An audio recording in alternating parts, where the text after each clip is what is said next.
Hi, anime lover! I am Reacts and welcome back again sa aking YouTube channel. So, another episode din naman ng solo leveling ng React ko, which is yung solo leveling part 3. 3 na, 3.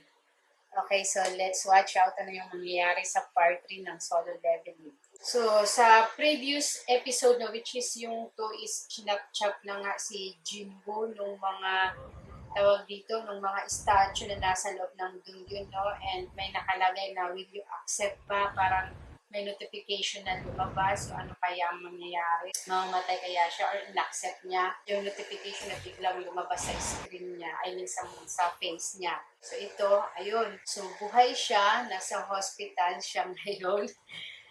Ala, buhay nga siya, oh. So, buo pa din. Buo yung katawan niya. Alam niya kasi, di ba, na-chop-chop na siya sa previous episode. Pero ngayon, buo yung katawan niya. May legs siya, may kamay. Ayan. Okay siya. Wala siyang saksak. Walang trace ng saksak. So, feeling niya na nanaginip siya kasi nga buo yung katawan niya. So, may dalawang pumasok sa kanyang kung sino kaya ang mga to.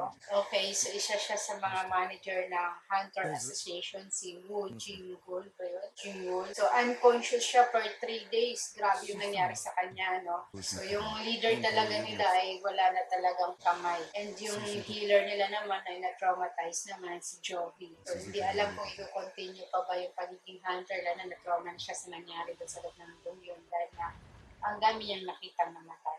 So, pagpunta pala doon ng mga White Tiger team, si Jinwoo lang yung nakita, yung katawan niya. Wala silang nakita na statue or yung god, wala lahat. Kaya, hindi sila makapaniwala sa nangyari. So, may second awakening na tinatawag, no? Ayun. So, doon madidetermine kung ano nga ba yung magiging changes sa skills, sa power, sa second awakening na tinatawag. Ayun. So, may dala sila parang item na magtitingin kung anong skill level ang meron. So, iti-check nila yung kay Jinwoo. Anong rank nga ba siya? Score niya, 10 lang. 10 lang yung score niya doon sa, ano na yun, sa app na dala. Tumaas pa naman yung kanyang hope kasi baka nga magkaroon siya ng another skills. Pero meron siyang nakikita notification sa mukha niya. O meron siyang mga messages na hindi nababasa. Nyari, courage of the kaya to prepare, will you accept 0 point to stop. Mag-stop yung heart niya, yes or no. May nag-pop up na bigla. So, tinanong niya yung kanyang kapatid kung may nakikita nga ba siya na parang screen. Pero wala talagang nakikita. So, si Jinwoo lang nakita nung nagpa-pop up na screen na yun sa mukha niya. Akala niya nagde-delusional na yung kuya niya kasi nga kung ano-anong sinasabi sa kanya. Kaya may mga notification no, siyang nakikita. So may mga penalty nakalagay, failure to comply with the 60 peso penalty. The rewards has been delivered. So walang clue si Jinwoo kung ano ba talaga yung mga nagpa-pop up sa kanya ng mga kanya no, may question na ano, daily quest na push-ups, sit-ups, squats, run. So may warning din na nakalagay na magkakaroon ng penalty kapag hindi ginawa ni Jinwoo yung mga daily quest na ina-ask no score na yun na nag-pop up sa kanya. So, ano ang nangyayari sa kanya? Hindi niya talaga alam. Wala siyang idea kung ano ba talaga ang nangyayari. Bakit siya lang nakikita yung mga notification messages na lumalabas doon sa screen. So, ayun, may lumabas bigla na Milky Way gate na naman. So, ibig sabihin, anywhere pala doon sa mula is bigla lang may mag-pop up na mga Milky Way. So, walang time kung kailan, walang date, walang places, kung kailan basta bigla lang siya. So, ito si Jinwoo, natutulog siya, biglang may pena, may notification, ayan, has arrived. Nag-lintod bigla yung hospital. Okay, so tinulugan niya pala yung mga daily quest, no? Dahil na lang nag-warning ngayon. Saan siya napunta? Desierto. Nasa desierto nga siya. Nandiyan na yung monster. Oh no! May monster! Gaya ni Sir Centipede na yun. So for hours yung kanyang penal. Yun nga, alupihan, monster. So yung mga nurses, ayan, hindi na makita si Jinwoo. Nandito pala sa desierto, takbo ng takbo. Yan yung penalty niya kasi hindi niya sinunod yung push-up kanina na nasa notification. Buti na naman bilis siya tumakbo daw. Ayun na. Sa sobrang dami pala. 2 hours, 5 minutes sa kanya. So, hindi makita ng mga nurse na saan si Jen. So, bigla lang pala siya mawawala pag napunta siya sa dimension. No? Hindi na siya. 9 seconds na lang. Hala, wala rin na. 3, 4. Ayan, ilang seconds na lang. Yun, 2 seconds na lang. Yun, tapos na rin sa wakas. Nakaligtas din siya. 4 hours siya tumakbo. Survive. Nakasurvive siya sa penalty quest. Pagod na pagod siya. 4 hours ba naman? Nawala siya ng malay. Ilan na lang siyang nakita. Nakakatawa yung nangyari sa kanya, no? So, ito na si Joey. Ayan. D-rank yung papasok. So, tinawagan siya kung makakasama ba siya. Lalo na na-traumatize siya, diba? Dun sa last episode nung nasa nila yung statue.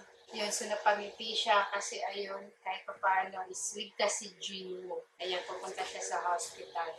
I-visit niya. So nakita ni Joey na ayun, si Jinwoo takakay. Ang ginagawa is yun nga, tumakbo. So 4 days na siya, nasimula nung mag-sing siya. Ayan yung mga notification, may mga daily quest na ginagawa niya, nakasayaw niya ng mga penalty. So pag nakukumpleto niya yung mga penalty na yun, may 3 rewards siyang nakukuha. Nahihil niya na rin yung sarili niya. Ayan. So, yung strength, 19, agility, ayan, 10. So, ang pinapataas niya talaga is yung strength niya. Ang pinapa-level up. Level 1 pa lang siya. So, may mga inventory din siya and other skills. It's like a game daw.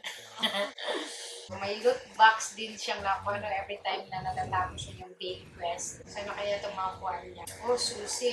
Susi yung nakuha niya doon sa loot box. So, saan kaya gagamitin yung susi na yan? Okay. So, magagamit siya sa Donggyun, yung susig na yun. Yun yung nakalagay sa notification. Kaso lagi niyang naaalala yung umingiti na yung umingiti na gana. Natatakot siya every time na nagpa-flashback sa kanya.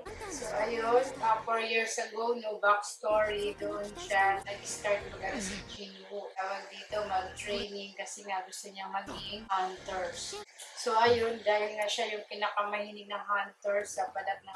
So, yung mga points niya, i-convert niya na lang lagi dun sa strength para lumakas siya. Kasi gusto niya maging malakas na hunter. Ayan, yung susi gagamitin niya na. Yun, biglang may lumabas na pinto, no? Ayan, susasian niya na. So, siya lang nakikita ng susi na yan. Ng pinto niya. Yun, biglang nagkaroon ng pintuan.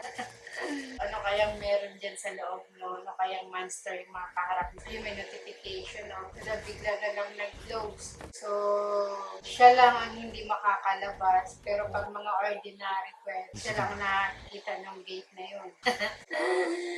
Natatakot na naman siya. So, ayan yung notification, teleportation stone. So, hindi siya makakaalis dyan hanggat di niya natatapos yung daily quest niya. Siya lang mag-isa dyan ha, wala siyang kasama. Siya lang ang kakalabat sa mga monster na nasa loob ng gate na inopen niya. Ayun, sa wakas, ini-explore na rin niya. Alam din yung mga kalaban. Goblin yung kalaban niya, mga goblin. Tatlo ka agad ng goblin yung kalaban niya. Yung flexibility niya, okay no? Kasi kahit mahina pa rin siya, yan ang talaga yung asset niya. Yung tatlo ang kanyang kalaban. Mabibilis yung mga goblin. Pero dahil nga may agility na siya na nilevel up niya, nakakasunod na rin siya sa bilis ng goblin na kalaban. Yung libag niya lang yung saksak din niya yung goblin. Patay ka ngayon. Ang lakas na ni Jinwoo. Yan na yung dalawa na lang natira. Sige, patay. Yan, patay ni Jinwoo. Ang lakas na ni Jinwoo. So, natalo niya yung mga goblin, no? Parang pagod na pagod siya. Pero lumakas siya. Hala, may lumakas na monster. Red Wolf. Yan na. Sira yung niya. Yung knife niya sira. So, Lycan. Steel Fang Lycan ang tawag sa wolf. Wala, nanginginig siya. Hindi siya makakilos. Every time na naaalala niya yan, lagi na lang siya natatakot. Yan na, sasagurin ka na. Nasugatan siya. Ang lakas ng wala pa naman siyang healer na kasama. Oh no! Ano ba yung mangyayari kay Jinwoo? Ang bilis nitong Lycan wolf pa. So ayun, tapos tapos na ulit. So, ano kayang mangyayari sa next episode, no? Lalo na is naputol na yung knife ni Jinwoo. If you are like my reaction, please like the thumbs up and subscribe to my YouTube channel and see you on my next reaction vlog again. So, bye-bye.